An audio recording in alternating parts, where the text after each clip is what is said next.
எவ்வளவுதான் கஷ்டத்துல பிறந்து வளர்ந்திருந்தாலும், தன்னுடைய வாய் சாமர்த்தியத்தால ஓரளவுக்கு படிப்படியா முன்னேறக்கூடிய வாழ்க்கையில வாழக்கூடிய ரிஷப ராசிக்கு, நம்மளுடைய தலைப்பு என்ன போட்டிருக்கோம் அப்படின்னாக்கா, குரு பகவானுடைய வக்ரகதி அப்படிங்கிறது நம்முடைய ரிஷப ராசிக்கு 7 விஷயங்கள் லாபகரமா இருக்க போகுது.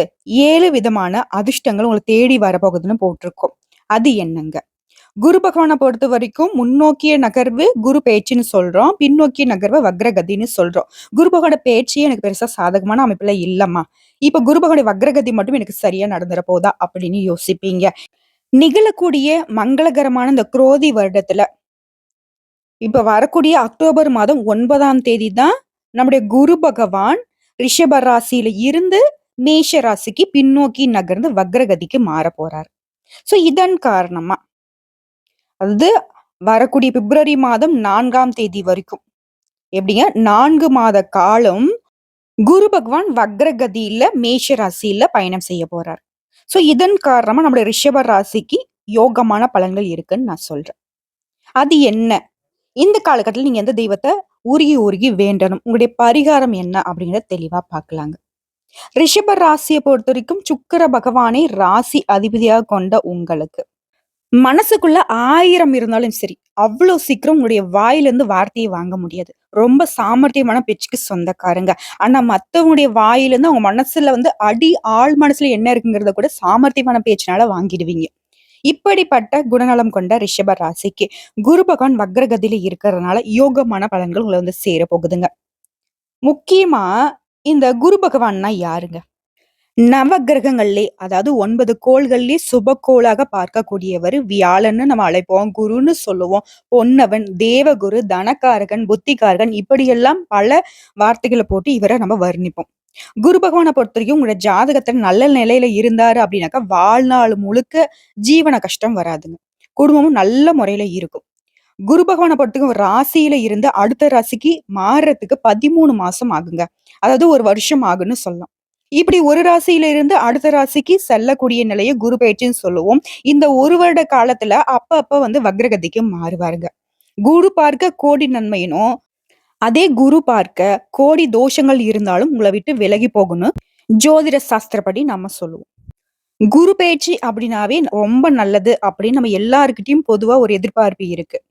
அதுவே வக்ரகதின்னு வரப்போ கொஞ்சம் நம்ம ஜர்க் ஆவோம். என்னடா இது! ஏதாவது நமக்கு நல்லது இருக்குமா? சாதகமா இருக்குமா? பாதகமா இருக்கா? அப்படின்னு யோசிப்போம். பொதுவா ஜாதகத்துல குரு இருக்காரு. ராசியில லக்னம் இவை எல்லாமே பொருத்தமாகுங்க. ஜென்ம ராசிக்குள்ள 2ஆம் இடத்துல, 5ஆம் இடத்துல, 7ஆம் இடத்துல, 9ஆம் இடத்துல, 11ஆம் இந்த ஸ்தானங்கள்ல கோச்சாரத்த வச்சு பார்க்கிறப்போ பொதுவாவே நன்மை தாங்க தருவாரு. அதே நேரத்துல தசநாதனை கோச்சார குரு பார்க்கக்கூடிய காலகட்டத்துல யோகமான பலன்களே நடக்கும். திருமணம், புத்திர பாக்கியம் இந்த மாதிரியான வேண்டுதலுக்கு குரு பகவானை வழிபாடு செய்வது எல்லா வகையிலும் நன்மையை கொடுக்குங்க. பெரும்பாலும் பார்த்தோம்னாக்கா, நம்முடைய தமிழ் கோயில்கள்ல குரு பெயர்ச்சி, சனி பெயர்ச்சி, ராகு பெயர்ச்சி அப்படின்னாவே வாக்கிய பஞ்சாங்கத்தப்படி நடக்குது. குரு பகவானுக்கு முக்கிய தலமா இருக்கக்கூடிய கும்பகோணத்து அருகில் இருக்கக்கூடிய ஆலங்குடி தாங்க குரு பகவானுக்கு பிரசித்தி பெற்ற ஆலயமாவும் இருக்கு. சோ குரு பகவானுக்கு பரிகாரம் என்ன? தட்சிணாமூர்த்திக்கு அர்ச்சனை செய்து வழிபாடு செய்வது சிறப்பு.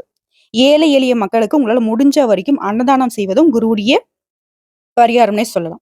முக்கியமா வியாழக்கிழமைகள்ல, பௌர்ணமி தினங்கள்ல பக்கத்துல இருக்கக்கூடிய மகான்கள் மற்றும் சித்தர்களுடைய ஜீவ சமாதிக்கு சென்று வழிபாடு செய்ய, குரு பகவானால உங்களுக்கு ஏதாவது பாதிப்பு இருக்கு அப்படின்னாக்கா, அந்த பாதிப்புகள் விலகி உங்களுக்கு சகல விதங்களிலும் நன்மைகள் உண்டாகும். சோ இப்படிப்பட்ட நேரத்துல குரு பகவான வக்ரகதியினால நம்மளுடைய ரிஷப ராசிக்கு 7 பலன்கள் இருக்குன்னு நான் சொல்றேன். அது என்னென்ன அப்படிங்கிறத நம்ம லிஸ்ட் போட்டு பார்க்கலாங்க. பொதுவா ரிஷப ராசிக்கு பொது பலன்கள நான் இப்ப சொன்னா ஷார்ட் அண்ட் ஸ்வீட்டா சொல்றேனே. அப்பதான் உங்களுக்கு அடுத்தடுத்து இந்த வீடியோ பதிவ தொடர்ந்து பார்க்கறதுக்கு ஒரு உந்துதலா இருக்கும். அத வச்சு பார்க்கிறப்ப ரிஷப ராசிக்கு குடும்பத்துல உற்சாகமான நிலை இருக்க போகுது. பொருளாதார நிலை அப்படிங்கிறது சீராக இருக்க போகுது. வியாபாரத்துல ஏற்றமான நிலையை கொடுக்கிறாருங்க. சோ இந்த 3 விஷயமே உங்களுக்கு ரொம்பவே சாதகமான பலன் தான். சோ இதை தொடர்ந்து நம்ம விரிவா பார்க்கலாங்க.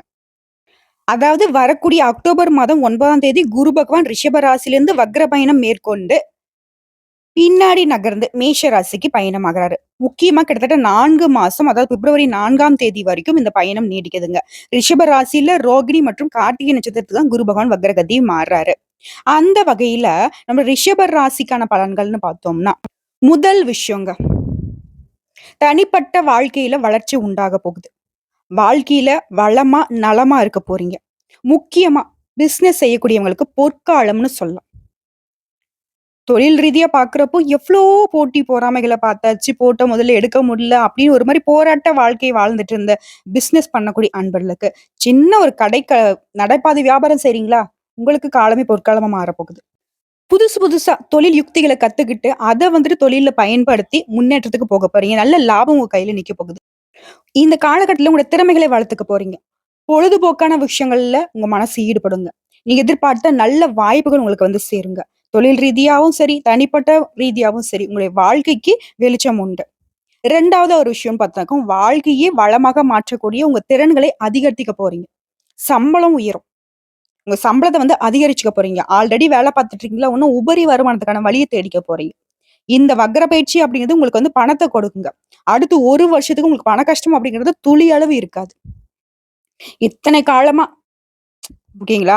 பண கஷ்டம் அப்படிங்கிறது கழுத்த நெரிக்கிற அளவுக்கு ரிஷப ராசி மாட்டிக்கிட்டு முழிச்சுட்டு இருந்தீங்க. அந்த நிலை சுத்தமா மாறப்போகுது. ஒத்த பைசா கடன் இல்லாம கடன் அடைத்து, கையில நல்லா கையிருப்பு, சேமிப்பு உயரப்போகுது. பொருளாதார ரீதியா பார்க்கிறப்போ நீங்க பட்ட கஷ்டங்கள் எல்லாமே மாறப்போகுது. உங்களுடைய எதிர்பார்ப்புகள் எல்லாமே நிறைவேறப் போகுது. எந்த ஒரு விஷயத்திலயும் கொஞ்சம் நிதானமா மட்டும் செயல்பட்டீங்கன்னா போதும். நெனச்சது நெனச்ச மாதிரி ஏமாற்றம் இல்லாம வெற்றி பெறலாம். உங்களுக்கு வரக்கூடிய பொறுப்புகள் எல்லாமே உங்களுடைய வாழ்க்கைக்கு முன்னேற்றத்தை கொடுக்கும். எந்த ஒரு பணியை செய்தாலும் சரிங்க. ஆனா கொஞ்சம் கவனமா மட்டும் இருக்கணும். காலம் நல்லா இருக்கு அப்படின்னு சொல்லிட்டு எடுத்தோம் கவுத்தோம்ன்னு எந்த ஒரு விஷயத்திலும் இறங்காதீங்க. முக்கியமா யாரையும் நம்பாதீங்க. அடுத்து அந்த 3வது விஷயம் பார்த்தோம்னாக்க, உறவுகள் மேம்படுங்க. இந்த காலத்துல உங்களுடைய உறவுகள் மேம்படும். உங்களுக்கு அன்புக்கு உரியவங்களா இருக்காங்க இல்லையா? அவங்க கிட்ட ஆழமா ரொம்பவே இணக்கமான உறவு உண்டாக போகுது. காதலா இருக்கலாம், திருமண வாழ்க்கையா இருக்கலாம், ஃப்ரெண்ட்ஸா இருக்கலாம். முக்கியமா வேலையில நீங்க எதிர்பாராத பாராட்டுகள் பெறுவீங்க. அங்கீகாரம் கிடைக்கும். நான் பாட்டுக்கு மாடு மாரி உழைக்கிறேன். அங்கீகாரம் கிடையாது. நான் செஞ்சு குடுக்குற வேலைக்கு மத்தவங்க வந்து பேர் போட்டுக்கிட்டு போறாங்க. அவங்க வந்துட்டு பாராட்டுகள பெறுறாங்க. என்னுடைய வேலைக்கு மத்தவங்களுக்கு தான் வந்து கிரெடிட்ஸ் கிடைக்குது. எனக்கு வந்துட்டு அங்கீகாரம் இல்ல. நான் செய்யக்கூடிய வேலைக்கு தகுந்த ஊதியம் எனக்கு இல்லலாம் யோசிச்சுட்டு இருந்தீங்க இல்லையா? இந்த காலகட்டம் உங்களுடைய வேலைக்கு தகுந்த பலன்களை அள்ளி தருங்க. புதுசா தொழில் தொடங்கக்கூடிய வாய்ப்புகள் கிடைக்கும். ஆல்ரெடி தொழில் செய்யக்கூடிய அன்பர்களுக்கு தொழில்ல வளர்ச்சிக்கு வழிவகுக்கும். அப்பா கூட இருந்த உங்க உறவுகள்ல சிக்கல்கள் இருந்துச்சு இல்லையா? அந்த சிக்கல் நிலை மாறப்போகுது. அண்ணன், தம்பி உறவுல இருந்த சிக்கல்கள் மாறப்போகுது. இருந்தாலும் இந்த காலகட்டத்துல குடும்பத்த பொறுத்தவரைக்கும் எந்த விஷயத்த பேசுறதாலும் சரிங்க, யோசிச்சு பேசுங்க. உங்களுடைய உடல் ஆரோக்கியம் அப்படிங்கிறது கெட்டு போகறதுக்கு வாய்ப்பு இருக்குங்க. சரியான நேரத்துக்கு உணவு எடுத்துக்கோங்க. சரியான நேரத்துக்கு தூக்கம் இருக்கட்டும். வெளி உணவுகள தவிர்த்துருங்க. முக்கியமா மத்தவங்க கிட்ட பேசுறப்போ, வார்த்தைகள் நிதானமா இருக்கட்டும். வீண் வாக்குவாதம் வேணாம். வாய கொடுத்து மாட்டிக்க வேணாங்க. சண்டைக்கும் யார்கிட்டயும் போகாதீங்க. யார் மனசையும் புண்படுத்துற மாரியும் பேச வேணாங்க. எந்த ஒரு முடிவு எடுக்கிறதா இருந்தாலும் சரிங்க, யோசிச்சு முடிவு எடுக்கிறது சிறப்பு. அடுத்து 4வது விஷயம். முழுக்க முழுக்க வந்து நமக்கு கெட்டது மட்டுமே நடக்குதுன்னு நீங்க நெனச்சுட்டு இருந்தீங்க இல்லையா? அந்த நிலை மாறப்போகுது. முழுக்க முழுக்க எல்லாமே நல்லதாவே நடக்க போகுது.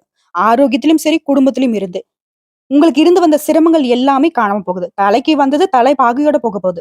வேலை ரீதியா பார்த்தாலும் சரி, குடும்ப ரீதியா பார்த்தாலும் சரி, நட்பு வட்டாரத்துல பார்த்தாலும் சரி, வெளியிலயும் சரி, வீட்லயும் சரி. உங்களுக்கு சாதகமான அமைப்புல தான் இந்த காலகட்டம் உங்களுக்கு பதில் குடுத்திருக்கு. முக்கியமா வேலை ரீதியா சிம்மாசனத்துல அமரக்கூடிய காலங்க. உங்களுக்கு பல புதிய வேலை வாய்ப்புகள் கிடைக்கும்.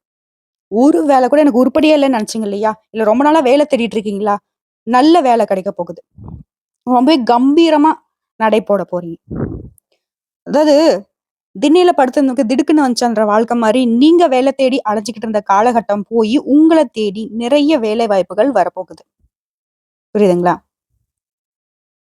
ஆனாலும் ஒரு சில விஷயங்கள்ல நீங்க வந்து விழிப்புணர்வோட இருக்கணும். ஓகேங்களா? அடுத்ததா 5வது ஒரு விஷயம். நீங்க எதிர்பார்க்கக்கூடிய சில விஷயங்கள்ல ஏமாற்றம் ஏற்படலாங்க. நான் அதுக்கு தான் முன்னாடி சொன்னேன் விழிப்புணர்வோட இருக்கணும். பணவரவு நல்லா இருக்கு. தொழில் ரீதியா நான் நல்லா இருக்கேன். தனிப்பட்ட வாழ்க்கையும் எனக்கு சிறப்பா இருக்கு. குடும்பத்திலயும் சந்தோஷம் இருக்கு. அப்படின்னு சகல விதங்களும் எனக்கு நல்லதா இருக்கிறப்போ, நான் கொஞ்சம் தாறுமாறா போறேன். எனக்கு எதுவும் வேண்டாம். எத பத்தியும் எனக்கு கவலை இல்லன்னு நெனச்சுட்டீங்க அப்படின்னா, இது எல்லாமே சாதகமான அமைப்புள்ள உங்களுக்கு பாதகமா மாறதுக்கு வாய்ப்பு இருக்கு. ஸோ கவனமா இருக்கணும். மத்தவங்களும் இந்த காலகட்டத்த பயன்படுத்தி உங்கள ஏமாத்துறதுக்கு துடிச்சுக்கிட்டு இருக்காங்க. அடுத்து கணவன் மனைவிக்கிடையே இருந்து வந்த பிரச்சனைகள் விலகி அந்யோன்யம் அதிகரிக்கும். ஸோ இந்த நல்ல காலத்துல கவனச்சிதறல் ஏற்படுறதுக்கு வாய்ப்பு இருக்கு. அதனால வண்டி வாகனம் ஓட்டுறப்ப கொஞ்சம் கவனமா இருக்கணுங்க. அப்படி கொஞ்சம் கவனக்குறைவா இருந்துட்டோம் அப்படின்னாக்கா, விபத்துல ஏற்படுறதுக்கும் வாய்ப்பு இருக்கு. என்னம்மா நீ இப்படி சொல்ற அப்படின்னு யோசிக்காதீங்க. முன்னெச்சரிக்கை அப்படிங்கிறது கடவுள் கொடுத்ததுங்க. குரு பகவானோட வக்ரகதிய பொறுத்தவரைக்கும் உங்களுக்கு பொருளாதார ரீதியா ஏத்துறப்போ, உடல் ஆரோக்கியத்துல கொஞ்சம் குறைபாடுகள் வரதாங்க செய்யும். எல்லாமே சரியா இருந்தது அப்படின்னாக்க, அது வந்துட்டு உங்களுக்கு ஜாதகமே சரியில்லன்னு தான் சொல்லணும். ஓகேங்களா? சோ கொஞ்சம் முன்ன பின்ன. நம்ம கவனமா இருக்கிறது தான் கடவுள் குடுத்த அனுகிரகம். இப்போ ஒரு மலை மேல நம்ம உச்சிக்கு போகணும். நேரா போக முடியுமா? சறுக்கி கீழ வந்துருவோம் இல்லையா? அந்த மலைய குடஞ்சு சுத்தி, சுத்தி நம்ம மேல போகுறப்ப தான் அந்த மலையோட உச்சிக்கு போக முடியும். அதே மாரி தான். ஏற்றமும் இருக்கும், இறக்கமும் இருக்கும். வாழ்க்கைய பொறுத்தவரைக்கும் நம்ம தான் கொஞ்சம் கவனமா வண்டி ஓட்டணும். முக்கியமா உடல் பிரச்சனைகள் ஏற்படுறதுக்கு வாய்ப்பு இருக்குன்னு சொல்லியிருக்கேன் இல்லையா? அதாவது உடல் உஷ்ணம் சம்மந்தப்பட்ட பிரச்சனைகள் வரதுக்கு வாய்ப்பு இருக்கு. வயிறு கோளாறு சம்மந்தப்பட்ட பிரச்சனைகள் வரதுக்கு வாய்ப்பு இருக்கு. இந்த காலகட்டத்துல உணவும், ஊரக்கமும் தாங்க ரொம்ப முக்கியமா பார்க்கப்படுது ரிஷப ராசிய பொறுத்தவரைக்கும். மத்தபடி சத்தியமா சொல்றேன், சந்தோஷமா இருக்க போறீங்க. அடுத்ததான் 6வது ஆரோக்கிய மேம்பாடு. சிறந்த மனநலம் இருக்கும். உடல் ஆரோக்கியம் ஏற்பட போகுது. ஆரோக்கிய ரீதியா உங்களுடைய ஒட்டுமொத்த நல்வாழ்க்கையும் அதிகரிக்க போகுது. எப்பயாவது ஒண்ணு தலைவலியோ, காய்ச்சலோ, ஏதாவது ஒரு குடைச்சல் குடுத்துக்கிட்டே இருந்துச்சு. உடல்ல வந்து பாதிப்பு ஏற்பட்டுட்டே இருந்துச்சு. ஏன்னா, கண் திருஷ்டி அதிகங்க ரிஷப ராசிய பொறுத்தவரைக்கும். எவ்வளவு கஷ்டம் வந்தாலும் சும்மா தெம்பா ஏஞ்சு நிக்கிறானே! நல்லா காளை மாதிரி. மொரட்டு காளை. அதுக்கு ரிஷப ராசிக்காரங்கள் தான் பார்க்கறதுக்கு தோற்றமே அப்படிதான் இருக்கும். ஆனா, உள்ளுக்குள்ள அது எவ்வளவு வேதனை படுதுங்கிறத கடவுளுக்கு அவங்களுக்கு மட்டும் தான் தெரியும். சோ, ஆரோக்கிய ரீதியா பிரச்சனை வந்துட்டு சால்வுங்க. அடுத்ததா 7வதா நிதி பிரச்சனை.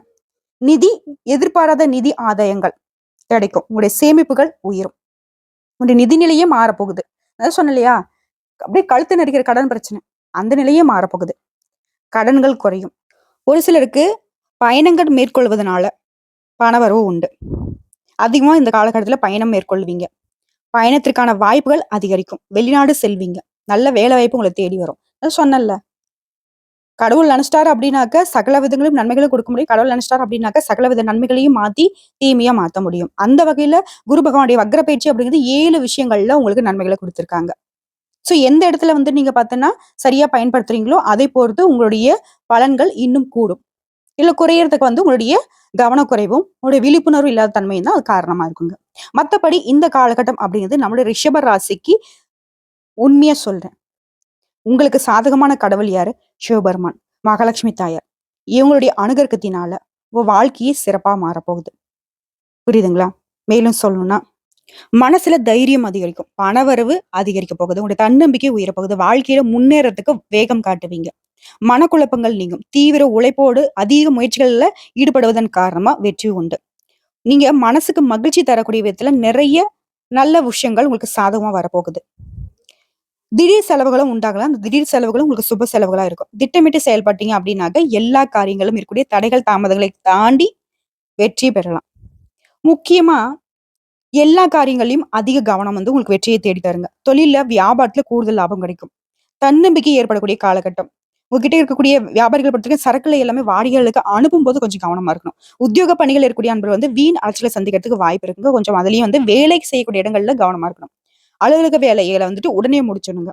இல்ல இப்ப செய்யலாம், அப்ப செய்யலான்ற ஒரு நிலை மட்டும் இருக்கக்கூடாது.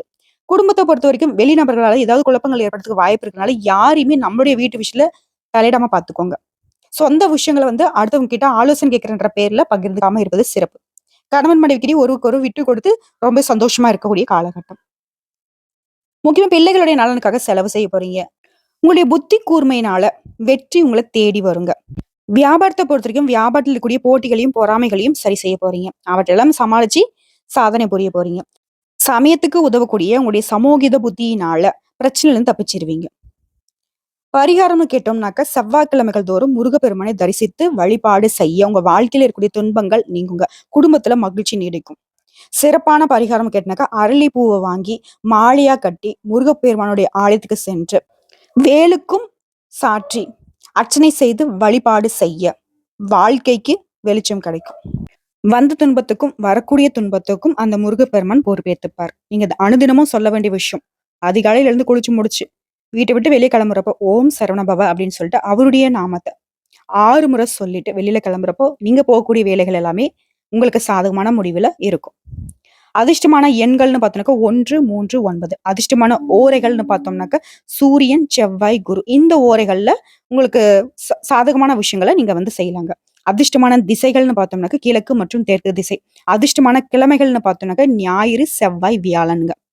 ஆக மொத்தத்துல இந்த குரு பகவானுடைய வக்ர பயிற்சிங்கிறது அடுத்து வரக்கூடிய 4 மாத காலத்துக்கு ரிஷப ராசிக்கு அவரால முடிஞ்ச அளவுக்கு அதாவது 100க்கு 95% சாதகமான பலன தான் கொடுத்திருக்காருங்க. சரியா பயன்படுத்திட்டா மட்டும் போதும். மறக்காம ஒவ்வொரு வியாழக்கிழமையும் குரு பகவானுக்கு நல்லெண்ணெய் தீபம் ஏற்றி வழிபாடு செய்யுங்க. அவருக்கு மஞ்சள் வஸ்திரம் சாற்றி வழிபாடு செய்யுங்க. அந்த நாட்கள்ல மஞ்சள் நிற ஆடைகளை நீங்களும் பயன்படுத்துவதனால மங்களகரமான வாழ்க்கை உங்களுக்கு கிடைக்கும். இந்த வீடியோ பதிவு உங்களுக்கு பிடிச்சதுனாக்க நம்ம வீடியோக்கு ஒரு லைக் பண்ணிடுங்க. மறக்காம நம்மளுடைய முருகன் ஜோதிடம் சேனலை சப்ஸ்கிரைப் பண்ணி பக்கத்துல இருக்க பெல் ஐக்கானை கிளிக் பண்ணி வச்சுக்கோங்க. அப்பதான் நம்முடைய வீடியோ பதிவு உடனடியாக உங்களை சேருங்க. மேலும் ஏதாவது ஆன்மீக தகவல் தேவைப்படுச்சுன்னா கமெண்ட் பாக்ஸ்ல பதிவிடுங்க. உடனடியாக பதில் தெரிவிக்கப்படும். வாழ்க வளமுடன்.